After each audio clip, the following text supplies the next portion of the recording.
supplies for the entire Eighth Army to continue the advance, and we were among the unlucky ones who had to give up the chase. While in Cairo, we had heard that we were to be sent up to the Syrian-Turkish border in case the Germans decided to thrust through Turkey into Syria and Palestine, and so threaten Egypt in the rear. I felt this was unlikely, and I was depressed at the thought of again missing the war, so I sought out McLean, and this time I told him I was keen to join him in MO4. He immediately arranged for me to be interviewed, and I was questioned by various officers, including a Major Basil Davidson. McLean had advised me that any battle experience or knowledge of explosives or guerrilla warfare would help in my interviews. My qualifications were useful. In Palestine, I had done a course on mines and explosives run by the Royal Engineers. I had trained with explosives again in the Commandos, served in guerrilla-type operations in Abyssinia, operated against guerrillas in Palestine, and gained battle experience from fighting in Iraq, Syria, Persia, and the Western Desert. I had also been sent on a secret course in the grounds of the monastery at Memoirs, the biblical Emmaus, where the students learn about sabotage, mines, demolitions, and guerrilla warfare, before returning to pass on their skills to certain groups in their original units. These groups were earmarked to stay behind in Palestine should the Germans get that far. Our forces would be withdrawn to Egypt, while these stay-behind groups would hide in the mountains from where they would harry the Germans.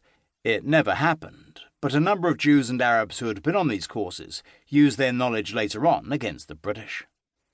MO4 accepted me, but I had to stay with my regiment until summoned.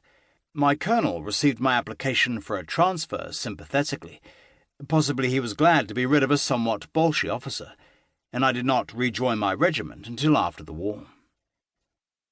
On the 1st of January 1943, I reported to the HQ of MO4 in Rustam Buildings, Cairo. I was soon dispatched on a month's course in Palestine to receive the standard training for agents in the field. The establishment was a requisitioned monastery on the top of Mount Carmel, with a superb view across Haifa and across the bay to Acca. I luckily avoided living in the very uncomfortable camp, as an Arab friend, Roy Bataji, had gone on holiday and had kindly lent me his luxurious flat adjoining the Windsor Annex Hotel owned by his father. I was halfway up Mount Carmel and only 5 minutes' drive from the school. There were 36 British students on the course, of whom only 15 passed, and about 50 foreign students, mostly from the Balkans. The work was strenuous, starting at dawn with PT. We studied German and Italian weapons, uniforms, insignia, badges and organisation, map reading, explosives and demolitions, as well as such unorthodox subjects as sabotage of all types, the use of secret inks, tapping telephone lines, lockpicking and safe-blowing. One lesson sticks in my memory. We were being shown the working of a time pencil attached to an incendiary device when it exploded prematurely, setting our classroom ablaze. The wooden hut was burning furiously, and our anxious instructor urged his pupils to fetch water and sand. One of our more cynical students commented, "Let it burn down, and with no classroom we will get a half holiday this afternoon." And he was right. On another occasion, a fellow student and I had to row out in the middle of the night in a small rubber dinghy to stick a limpet mine onto the wreck of the Patrick, an illegal Jewish immigrant ship that had been lying drunkenly on its side in Haifa harbour for most of the war. It was pouring with rain, and we were soaked through, but were prudent enough to be carrying flasks of whiskey. The boat nearly upset as we completed our mission. One instructor was a particular favourite. Stash Lazarevich was a Polish officer who taught us the use of foreign weapons, as well as pistol shooting.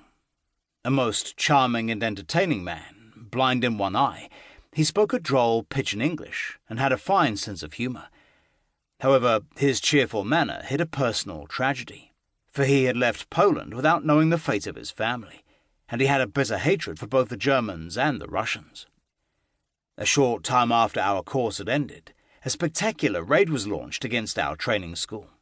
The entire contents of the armoury, including over 30 machine guns, were stolen.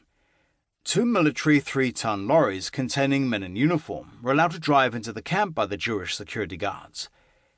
Having broken into the armoury and loaded the contents into the 2 lorries, they drove off, taking not only the guards, but also the security officer, who was himself a Jew. It later trans...